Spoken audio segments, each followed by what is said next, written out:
Within politics, for example, within political debate, you can go meta on a political debate, which would mean that you notice yourself being ideological, defensive, and closed-minded. So let's say that I'm a progressive and I'm arguing against a conservative. We can be arguing on content. Like I might believe that abortion is good, and the conservative might believe that abortion is evil, and we might start to hash it out. And we're getting lost in the content of this debate. And then what could happen is I could realize, wait a minute, we're fighting on this single plane of content. But what's really going on here is that he has his position, I have my position. He has his perspective, I have my perspective. Both of our perspectives could be partial and incomplete, and we could be speaking past each other. And therefore, it's not a matter of him being right or me being right. It's a matter of me going meta and realizing that what this whole debate is about him defending his own personal biases, his ego, and me defending my personal biases and my ego. I'm defending the beliefs that I've been indoctrinated with in my liberal family when I was growing up, and he's just parroting ideas that he learned from his conservative family who was religious that told him that abortion was evil. And all that's happening here is we're just clashing our biases together without any kind of higher awareness. And that's like a light bulb going up. This is an earth-shattering revelation. When you realize this, then you go meta on the whole debate and you realize, I see. This is not going to be resolved at the level of defeating his ideas or him defeating my ideas. And it doesn't matter who wins this debate because this is all just an ego game. And then I can look inside of myself and I can realize, oh yeah, I can actually use mindfulness to penetrate into my own body, become aware of my ego at work inside of me, generating this ideology and then defending it and being closed-minded about it and refusing to look at the situation from a higher perspective. I can actually feel my body getting hotter. I can feel myself getting angry or defensive when he's making a good point.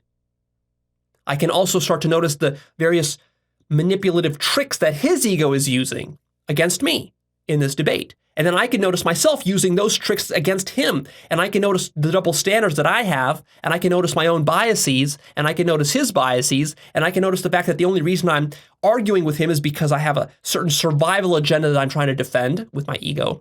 And I can notice that he's doing the same thing. And when all of that is noticed, the entire game of this debate collapses.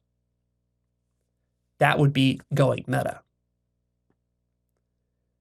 Can you see how powerful that is? Can you see how liberating that is?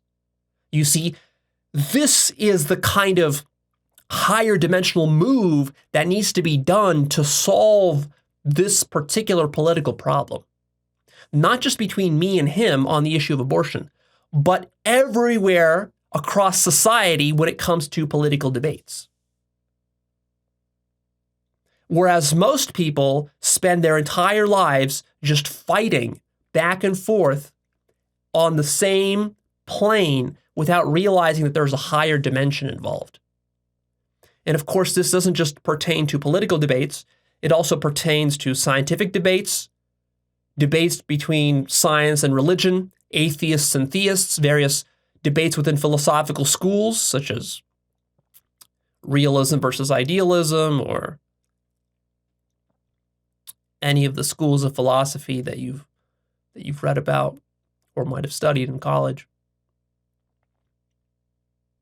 That's the power of this concept of going meta. You see, it really is the master key to resolving the majority of mankind's problems. The majority of our problems cannot be solved on the same plane, in the same dimension that we've been trying to solve them at, which is why the problems are so sticky and so seemingly irresolvable. Liberals and conservatives have been debating with each other for centuries, maybe for millennia. and they still continue to do it. So that should already clue you into the fact that we're going to keep fighting unless we realize there's a higher level. Likewise, mankind has been going to war with each other for millennia. We've been killing each other and starting wars. So, and we're still doing it now in the 21st century. This is not something that used to happen. It still happens today. There's going to be more wars tomorrow. So when you realize that, you start to ask yourself the question of like, well, wait a minute. What is the root structure here that is causing us to get entangled in these wars? And you might even notice yourself getting embroiled in one of these wars, supporting one side versus another side. And then you ask yourself, well, wait a minute. If I get entangled and everyone's getting entangled, we're just all going to keep getting entangled forever. Is there a way to make a meta move to switch to a higher dimension such that we're no longer getting entangled in these debates and wars and battles? And you realize there is. And you can also realize the same thing in your relationships too. If you keep fighting with your spouse or your romantic partner or with your family members, your mother or your father, you keep fighting with them, your children. See, the solution to a relationship problem or a marriage problem is not to fight harder to get what you want, even though that's the most intuitive thing. That's what it seems like, hey, if I could just force her to give me the sex that I want, everything would be A-okay. And she thinks, well, if I can just force him to start to, say nice things to me and tell me how much he loves me, then everything would be A-okay. And of course, that's not it. That's not going to solve the relationship problem. The relationship problem has to be solved at a meta level.